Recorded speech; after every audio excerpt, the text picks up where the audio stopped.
please.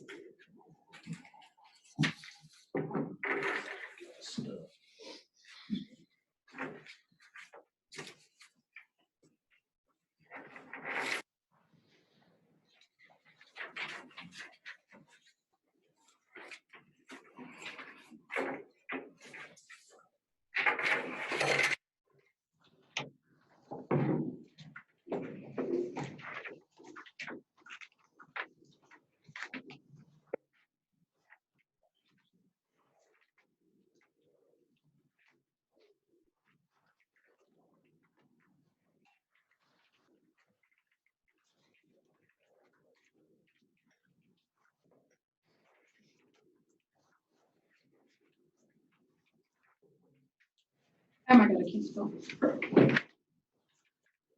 Oh my God, I can't type. It's because we're watching. It is, and also because I don't have my glasses on because I only need them to like do this and not that. So it makes it very difficult. Okay. Good morning, good morning, good morning.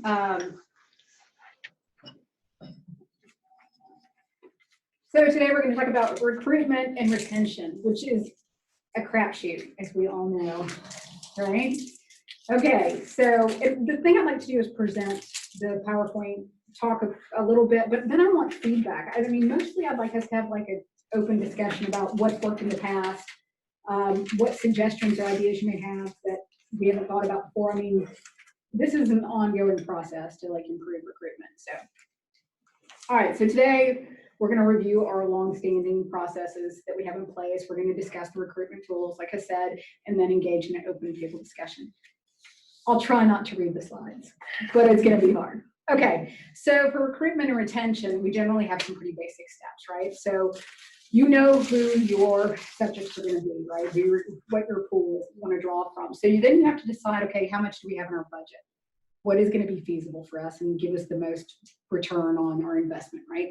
So you do some feasibility studies to see who is going to, where can you advertise, who do you need to contact, that kind of thing. Then you develop your recruitment plan.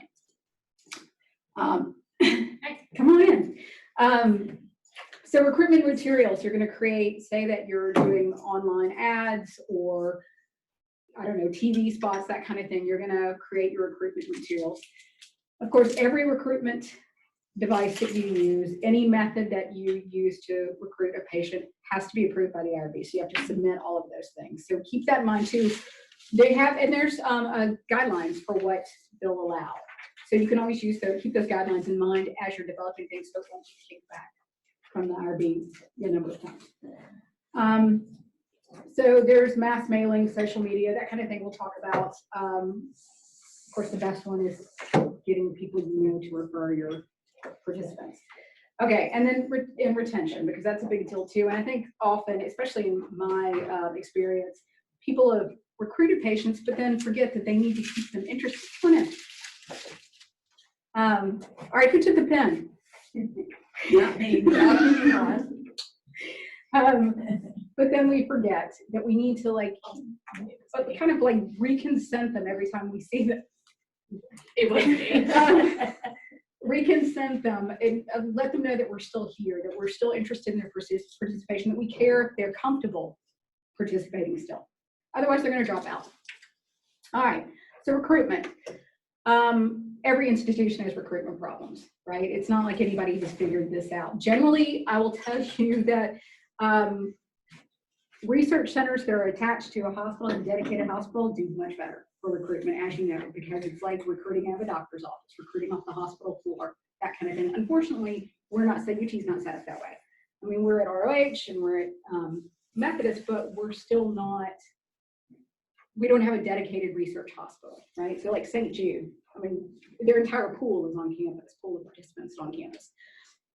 So that's something that you have to, that's an obstacle that we're going to face, but we're not the only institution that has that. We're just one of the few that we do, like I said, exist without a dedicated hospital anymore. Then you have us, which is the Recruitment Innovation Center here at CTSI. Okay, busy slide, lots of stuff on it, right? So there are tons of ways to recruit. As we said, that getting in with the physician's office. So I used to do sickle cell research. I worked out of Regional 1. There's a sickle cell clinic there. My PI was also the sickle cell director, right? So it was really easy to recruit patients for studies because I knew the patients, or I went to the nurses and I said, let's talk about who may potentially want to join this study. So that was a really easy thing. You are able to meet with the patients on a regular basis. Like I said, clinic patients are fantastic. So the other thing is like a mass mailing that is also everybody does. I know that can be exceptionally successful. However, I think it's a bit dated for our current status. I mean, there are a lot of PIs that disagree that say mass mailing works. It's not as expensive as other ventures. However, like I said, I don't feel like the return is the same as you would get if you spent a little extra money for advertising on social media. I feel like you're going to get much more kickback for that kind of thing. Random sampling, right? Snowballing. Getting a list of phone numbers and just starting to call. 1985. However, people still do that. It's just you have to be really careful in this day and age. You don't want to bug someone to the point they would have been a great participant, but you just cold called them, right? So you have to be really careful. You have to know the script. And of course, any phone script, again, has to be approved by the IRB. Okay, referrals.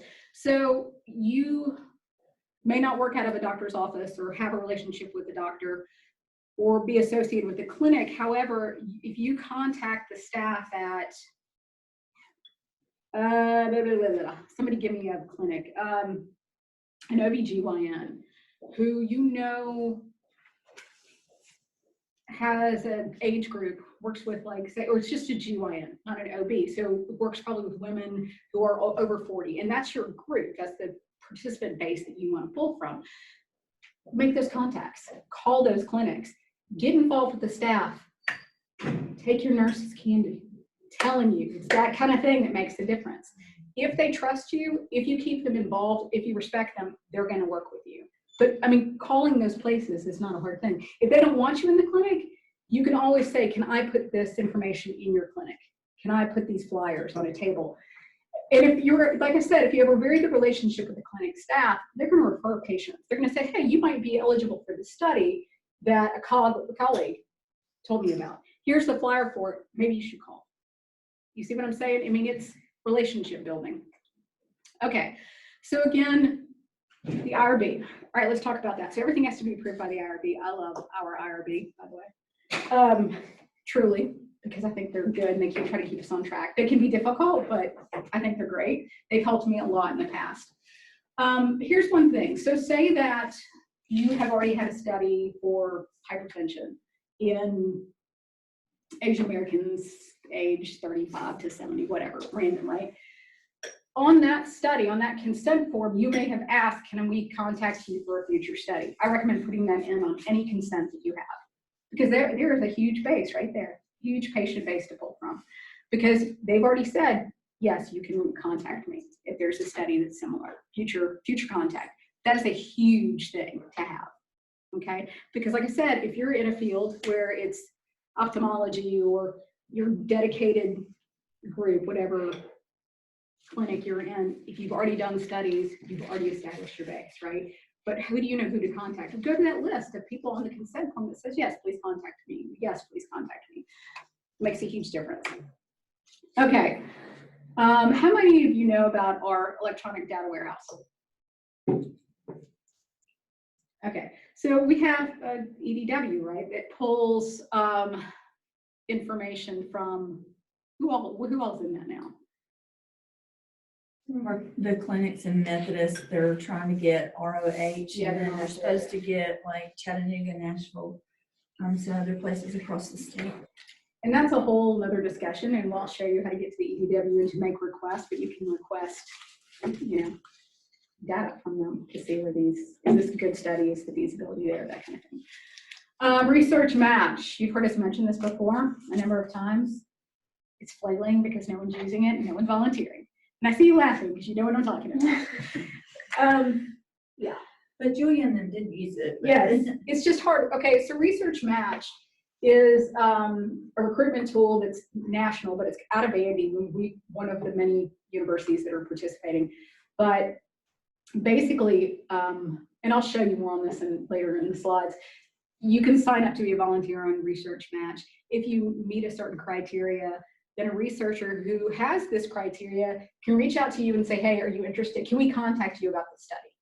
The thing is, initially, they never have your information, like your personal information. There's no PHI that's released. They just can push that out to you. And if you agree, then they'll contact you directly and ask you to participate in a survey or come to the clinic. I think it's a great tool. I actually think it's an awesome tool, but we don't have any volunteers. Nobody knows about Research Match, really. I mean, the information is not in clinics. That's not a focus for us right now, to push that information out into the clinics. At some point, hopefully, I'll be able to spend more time going to the clinics and convincing them to please put this little flyer in your office and have your patients sign it. I think locally we have what, 350 or something local participants, but 375. but it's like 7,000-8,000 or even more like nationally. Yes. So it's good if you have like a survey type study. It's fantastic. Because I'm a member as a volunteer, and so is Molly, and we get survey requests all the time. So if you have some kind of study like that, but if you have one locally where someone has to come into the clinic, then that's probably not your best avenue to go. But for survey, behavioral stuff or whatever. Yeah, behavioral studies, this is fantastic. Yeah, things like that, because there's a big pool across the nation that you can pull from. Yes. All right, so of course we talked about the recruitment letters, and then the telephone scripts or in-person discussions. You've got to develop these things and have them approved by the IRB. And also knowing your topic and already having something scripted makes it a lot easier to convey all the information in the 5-minute window that the patient may or may not give you. So you got to hook them and then, keep going. Flyers, postcards, press releases, that kind of thing. Again, there's a cost associated with a lot of stuff. There's some free newspapers. We have that listed in our free advertising that's listed in the PDF that we have. I'll show you and then hand out at the end. Memphis Power ads, they're actually really hard to work with, but they stick stuff. They'll stick an ad, a little tiny flyer in the NLG&W bill, which has had some success in the past.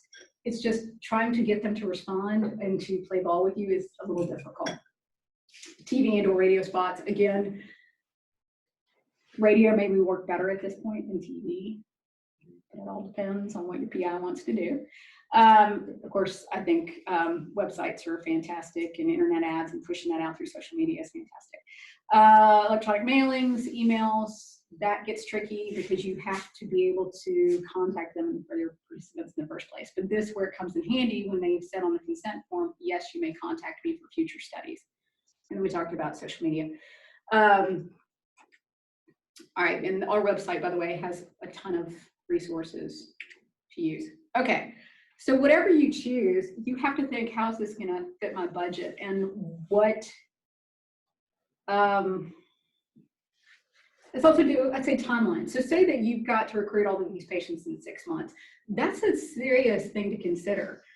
I mean, you can't just say, okay, we're going to do a mass mailing, or we are only going to push out to 1 or 2 clinics. I mean, you've got to be pretty aggressive. So you've got to think, okay, is it worth the budget? I mean, can you present this to your PI with the cost associated and say, is this worth it? So what? Well, speaking of budget, it's like that if you have a sponsored trial, then you, like Molly has a lot of resources. You need to sort of already go to like some of these avenues, whether it's like TV or radio or newspapers, of where you think you can get that patient population from, that pool of patients, and go on and know sort of what your budget would be and put that in. Your NIH grants, your sponsored trials usually will give you funds for those outside recruiting efforts. So that you just need to know how much you need. So you should already, that should be part of your feasibility about your particular study. And that's another thing, talking about feasibility, is you need to know your patient population if you have that patient population before you do that trial. Because you might need to talk to your PI and say, we're supposed to get 50 and there's no way we can get but 5.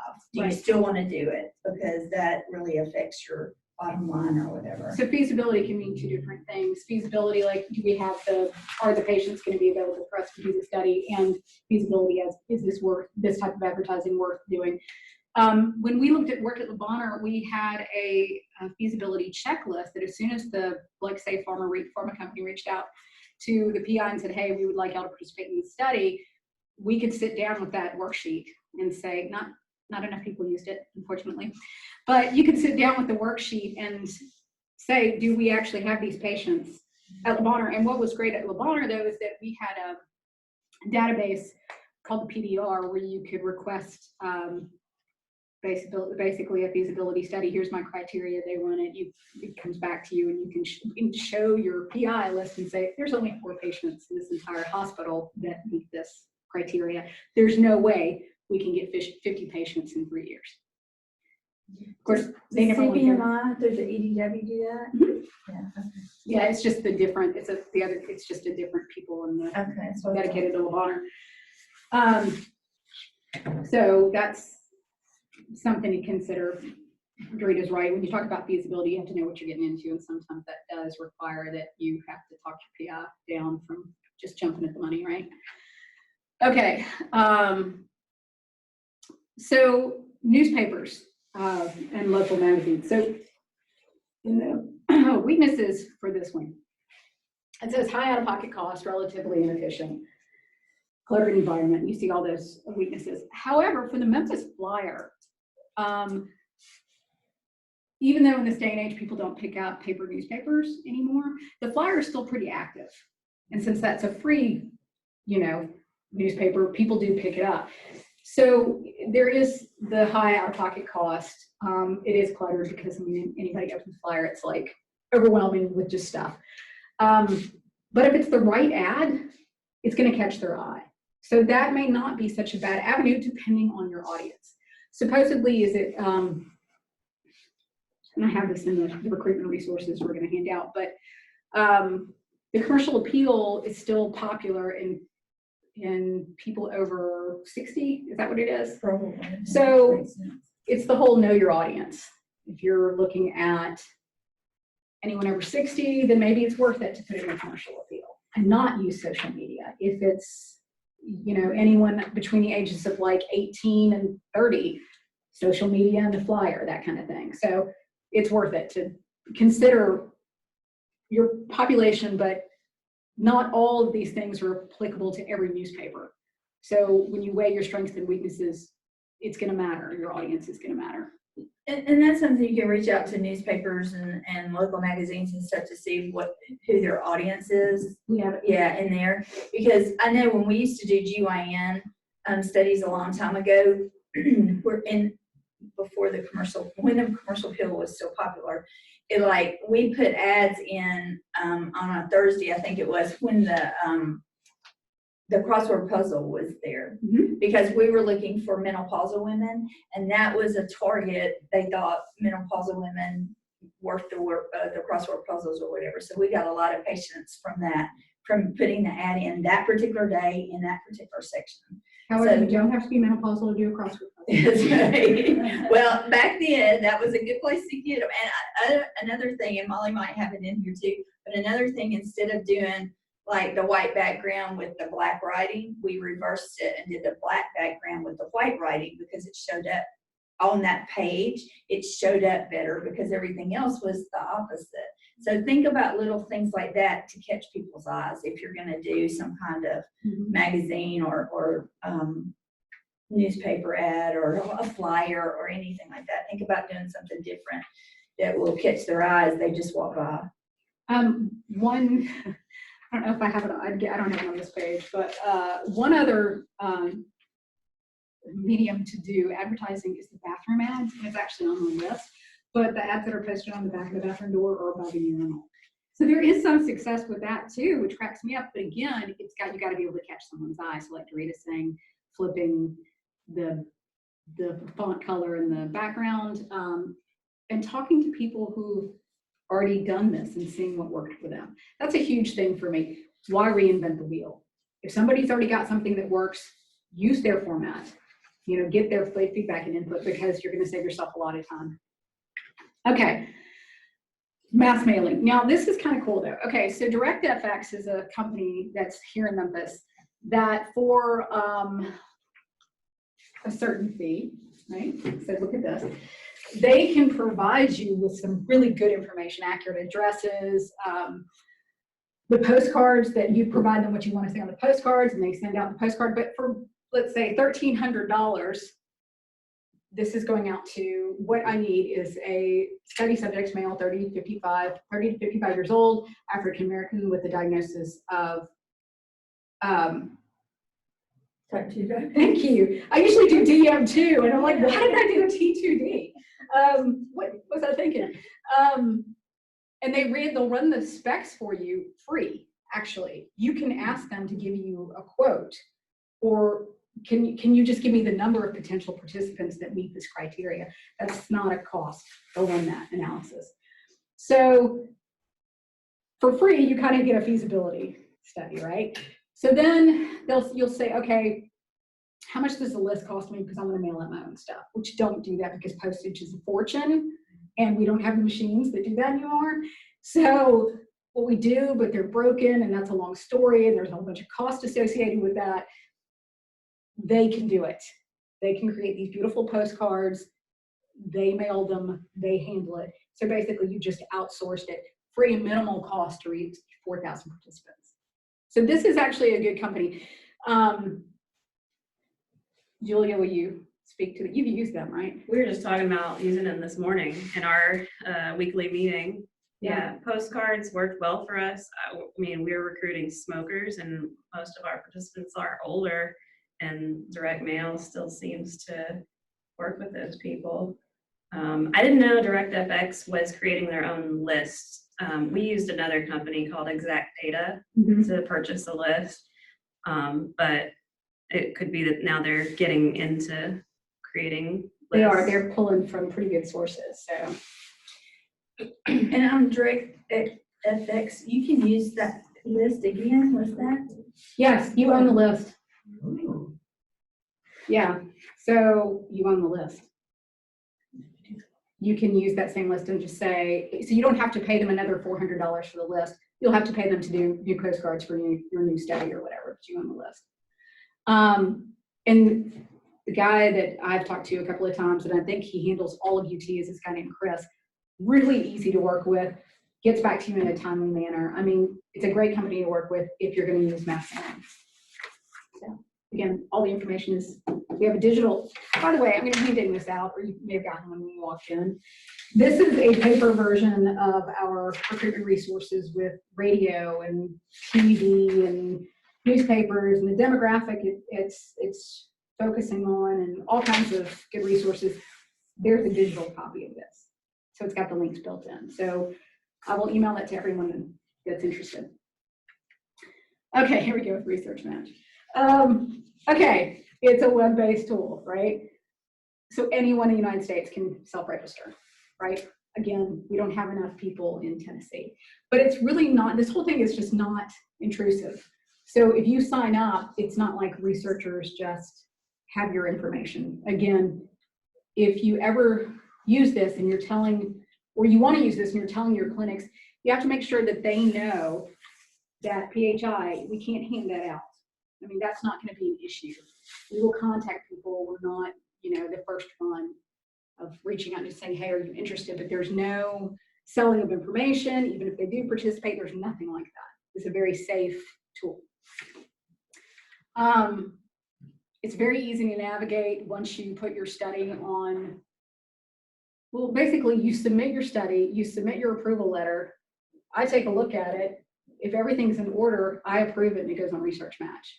You write a letter, a script that you're going to send out to any potential participants. That gets posted. It does the rest, right? After you submit it to the IRB. Yes, well, to the IRB. But I mean, as far as there's really nothing to navigate on Research Match for the investigator at the study team. From your perspective, though, you might want to let us know, because I haven't done it as a as a researcher, I've only done it as, you know, the person who approves the stuff Or volunteer. or volunteer. Yeah, it was pretty easy just to make like a message, get that IRB approved, and then to run a, I guess, not feasibility, but the other one, the recruitment option. I guess they have those two options, and then you can pick your health conditions and medications. And we're just, I mean, primarily looking for healthy volunteers. So I didn't have to really specify too much. You can put your inclusion, exclusion. Yeah, I did put that in there, you know, like they have to be over 18 and use tobacco and all of that. And then, you know, I had it on the automatic thing. Right.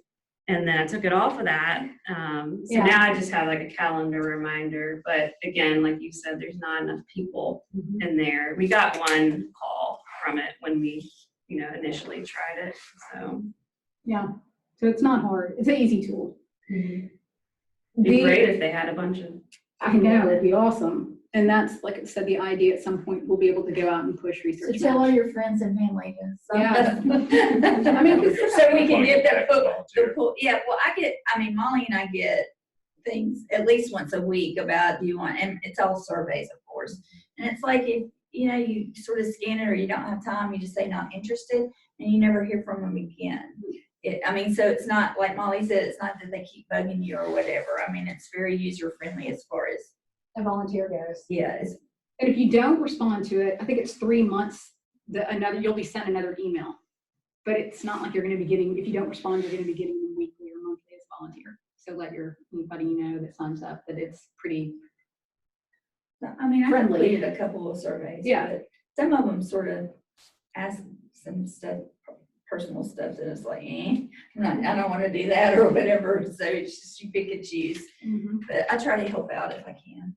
So once that you register as your PI or as a study manager, you can do a feasibility study without having to submit a study. I mean, there are some tools just to sign up on Research Match as a study manager. I mean, you can do the feasibility, you can look at it, you can look at, I mean, a lot of the stuff you can just look at once you go to their website without having to sign up for anything. All right, retention. Okay, here's the key with retention, or here's the deal about retention that people forget. So say that you are working on a pharma study and your participants are going to be doing this for like 24 weeks or something ridiculous, right?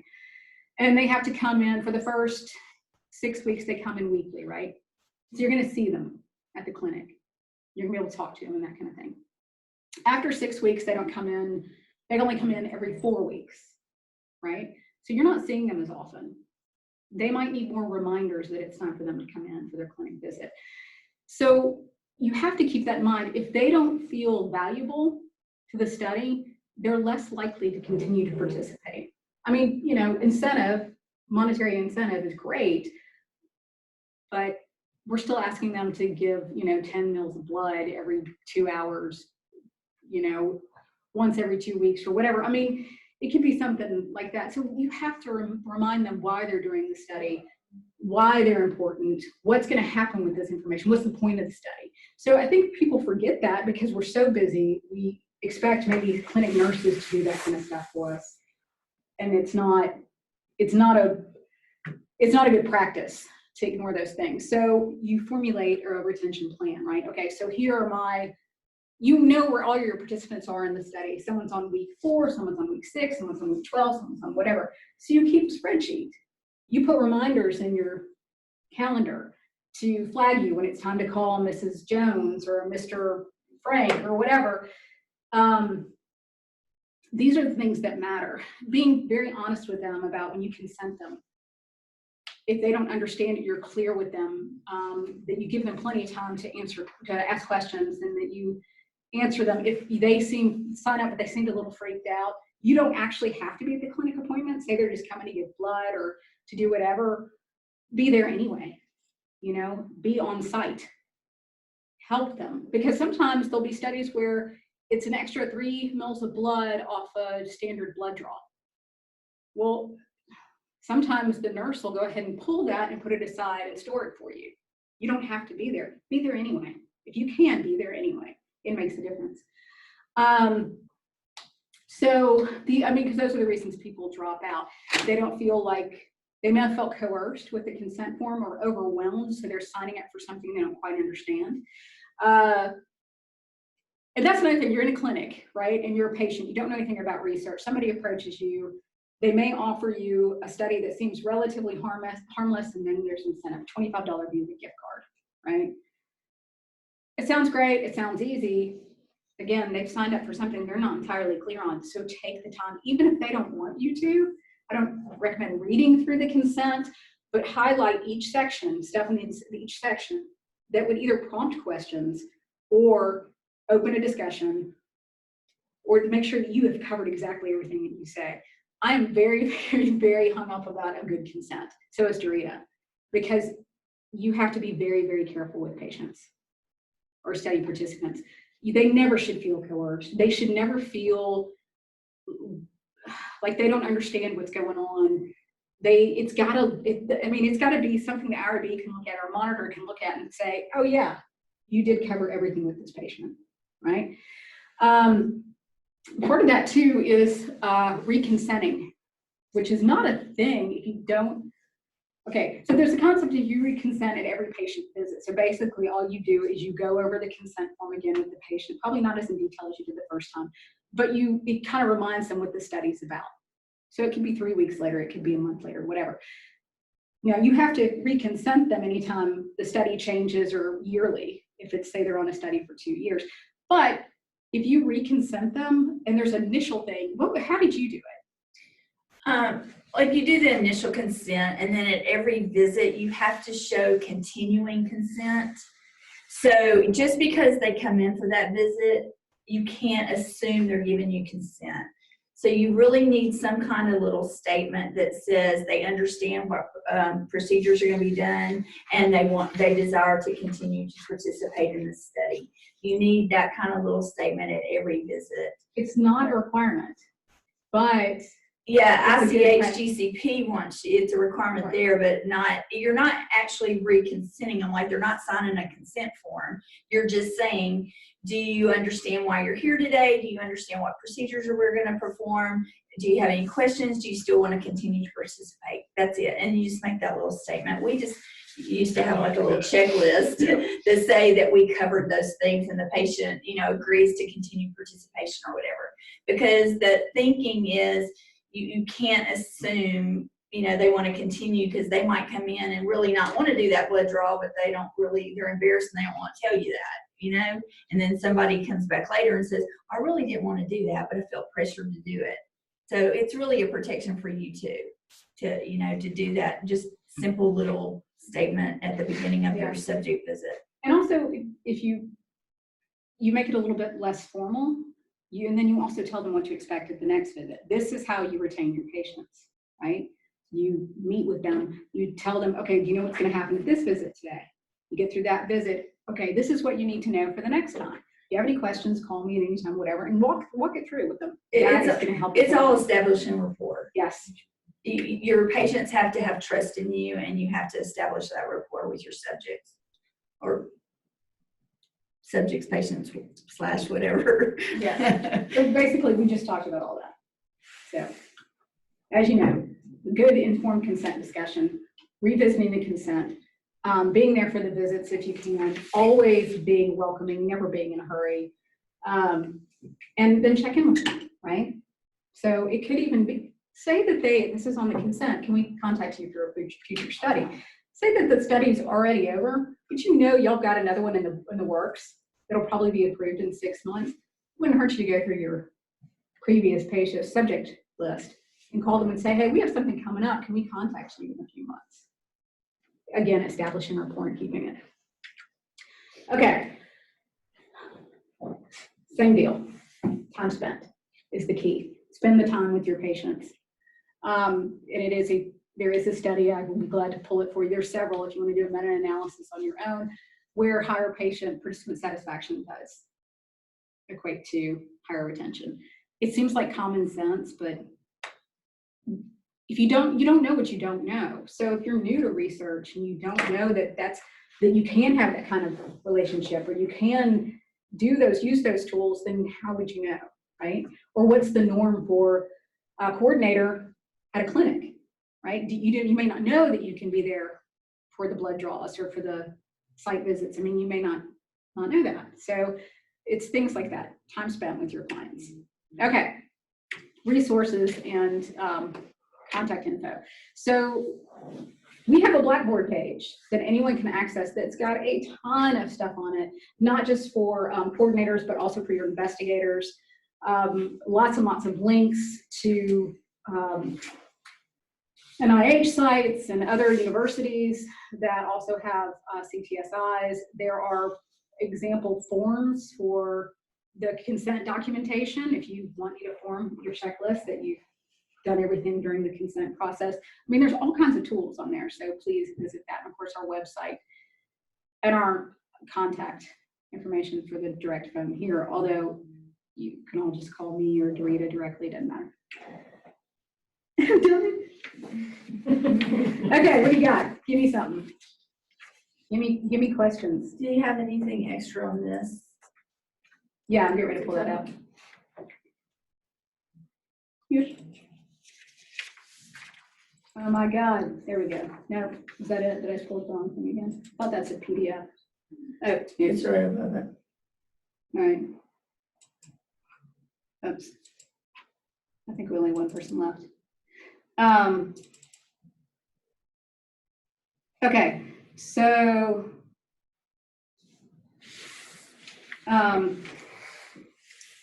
this is the recruitment resources I was talking about. So here's the information for the data warehouse, electronic data warehouse, research match, and these, why is the link into that one? Anyway, Facebook, the form to advertise. You're gonna fill out a bunch of stuff on Facebook. I don't know if you ever used that before, but you have to go through tons of ads. If you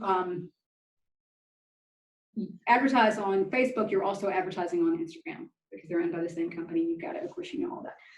LinkedIn, you can actually put stuff on LinkedIn, which I love. So the links for that. As far as radio, here are your demographics. So who do you, bunch of country music lovers, you know, then you're going to contact this radio station, right? They're all owned by the same company, right? So you can get certain deals for advertising on different stations because you're going through one company. Weevil, also really cool, depending on the inclusion criteria and the age group, right? Also another group of radio stations owned by the same company. You can reach out to them, they can tell you the deals.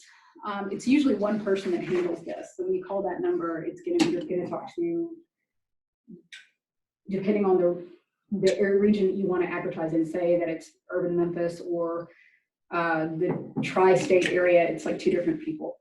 University of Memphis still has a radio station. I'm not sure how often that's used. Public library, great resource,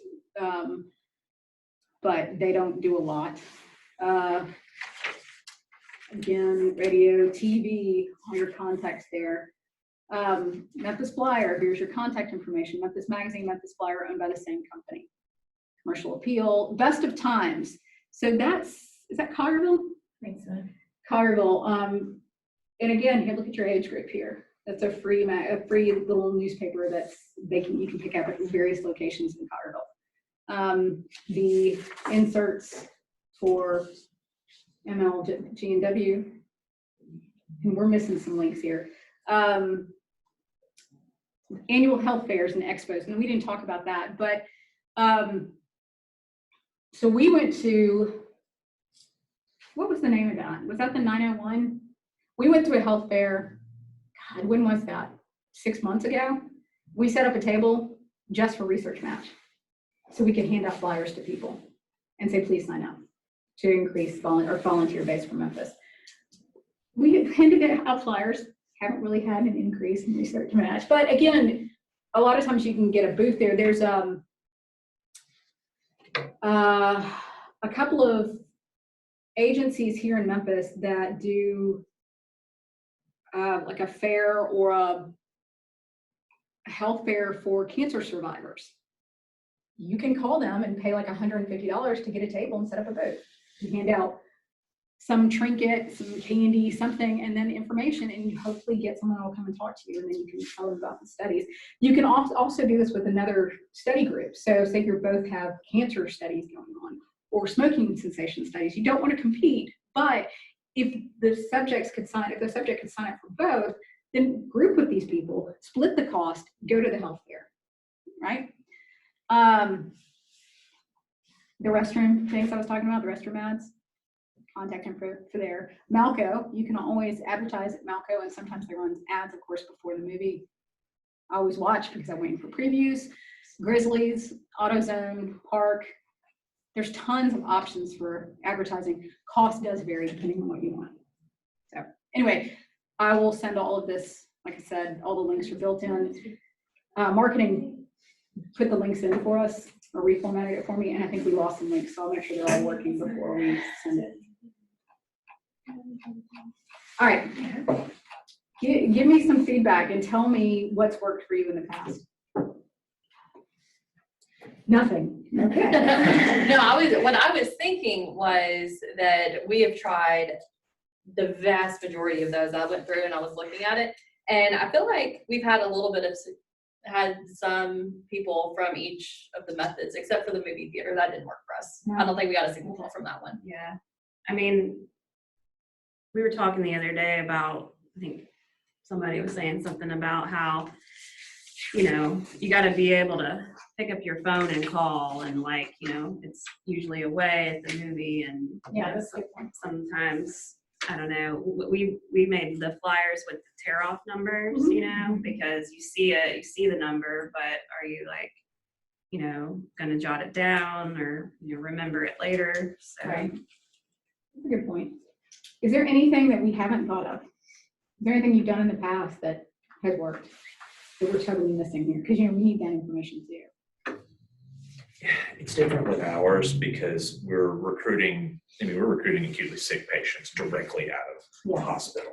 So, but I can kind of speak to that just as how Ansley did it before, when she originally ran the Cornet study, because we just booted it back up now. Before, she was having doctors and physicians in the ER contact her or put potentially stroke patients that met our inclusion criteria into a list she could either pull up on CERN or a patient list and look at, or would contact her directly. Right. Now, these are very busy physicians. They have a lot going on. You can imagine a lot of people fell through the cracks. So when we started to back up this time, instead, we are working directly with the 2 nurse practitioners working in the neuro ICU at Methodist, where, you know, since we're looking at big stroke studies, that's basically where they're all going to come for these subarachnoid hemorrhages.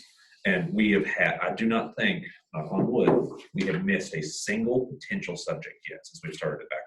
That's awesome. Well, and it's because I basically bent over backwards to make sure those 2 ladies feel like goddesses and they are moving the world by what they are doing. Yes. I check back in with them.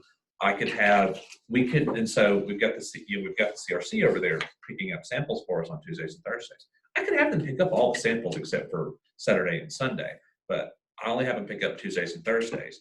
And generally, mostly me, or I want my research nurses go over there every morning and pick up the samples, say hello to the nurse practitioners, speak to the patient if they're, you know, not intubated or they're conscious, or speak to the family and that kind of thing. And it's really, really worked for us. That's fantastic. And that's exactly the way it should be done. Yeah. Keeping it in the forefront for the nurse practitioners is a very big key. That's They don't have to do it. right. No. They're doing you a favor. Right. Someone came to us not too long ago because they were recruiting out of a clinic that wasn't like, I guess it was outside of, it wasn't really UT. It was, I guess it was a Methodist clinic, but it wasn't something that they were really familiar with. And my advice to them is you go in and you talk to the nurse manager or the clinic manager or whatever, and you get their input because it's their clinic, and you don't want them to feel like you're stepping on toes by going in there and saying, I need this, I need this, I need this. And so that's what we always did. like when I did past studies, is I went in and I said, okay, I've got this study, this is what I need, how will it best work for your clinic? Because the doctors are busy seeing regular patients, the nurses, the med techs, whatever, and so you don't want to be cumbersome on them and put them behind in things, because you're not going to get their buy-in or their help. So exactly what you're saying, you want to make them feel like they're part of the study. And that kind of brings me back around too. So you have the nurse practitioners buy in with that one, but the phlebotomy, for example, is not drawing there. The nurses are drawing right now for neuro ICU. So every one of those nurses I know, it's like I walked out and I've been having, my samples weren't really put on ice well, and they were kind of jankily drawn and that kind of thing. I mean, it was fine, but I'm not. But I bumped into one of just the regular nurses as I was walking out, and he saw the sample. He goes, "Oh, you're the blood guy." And I said, "Yeah." And he's like, "What the heck are y'all doing anyway?" And so I sat there in that hall, right down in the walk to the break room. I talked to him and explained like what we were doing and everything. And he suddenly got really excited, and he thought it was a good thing. And by God, the next day when I picked that sample up, it was perfectly packaged. I could, it was full of ice. I mean, Yeah. That's very cool. They have to know what their they have a lot going on, and I mean, come on, it's not a priority to trickle down. No. So establishing relationships, but Yeah. not only with the staff, but with your patients. One quick note I want to mention. So sometimes you have a PI who doesn't always know the rules of research, which is not unusual. It's kind of your job as the study manager, the study coordinator, or whatever, to know those things. So if you have a PI that wants you to take a flyer, suddenly thinks, oh yeah, we need to take this flyer to such and such a clinic or such and such a location. If it's not on the IRB saying that you're going to do that, you have to tell your PI we cannot do that, because that data that you pull is you throw it out. Say you do get 5 patients, you have to throw it. It will get thrown out. You know what, the last coordinator we came, they had said that they would be able to recruit out of certain clinics, but she wanted to take it to emergency rooms or whatever. And you've got to go back and say, I mean, so try to make that part of your IRB application as broad as they'll let you. And so that if you do find other sites you want to go to later, you don't have to go back to the IRB. But in this instance, she just said local clinics. And so we were like, you have to go back and say you're going to recruit out of emergency rooms, because it's totally different than clinics. And if you change anything on your recruitment flyer, of course, it has to go back through the IRB. You're talking about establishing relationships. So, yeah. So just seriously, establish great relationships with the IRB folks, because They're user friendly. they are, and if Talk if you want something done quickly, they're much more likely to do you a favor if you've been cooperative and kind. But everybody thinks the IRB is our enemy, and they're not. They're here to protect all of us and protect the patients. So They're very user friendly. yeah, we've definitely. And they're very happy if you ask them how to do this the right way before you just throw something at them that's just going to make more work. Yes. Right, for you and for the. Yeah, right, exactly.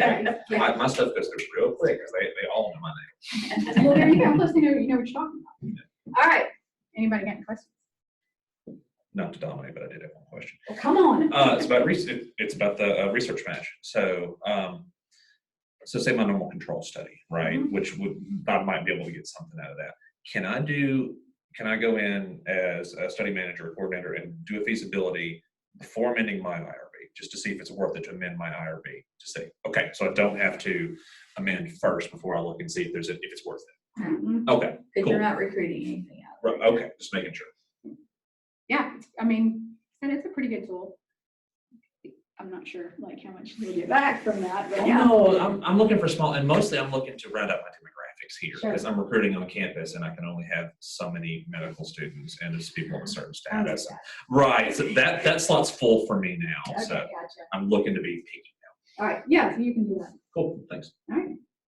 You have to put your what Julie was talking about, whatever statement you put about the study, that's what the IRB wants to see, that Okay. statement in. Well, and you also have to amend your IRB. If I use it, then I'll amend it as my Yeah. reference materials. But Yeah, you don't do any of that until you find out. Perfect, excellent. But they want that statement you're going to put on research match if you do it, Oh, if you yeah. go through it. Cool. All right, well, please fill out your eval. You got your certificate. I will send the presentation and this research recruitment resources to you, so you have an electronic version. And anyone left on the Zoom call? Thank you for participating. And Molly can help, like, if you do need flyers and stuff set up, Molly can help devise those or give you input. Also, we have marketing that helps. I don't know if y'all reached out to marketing.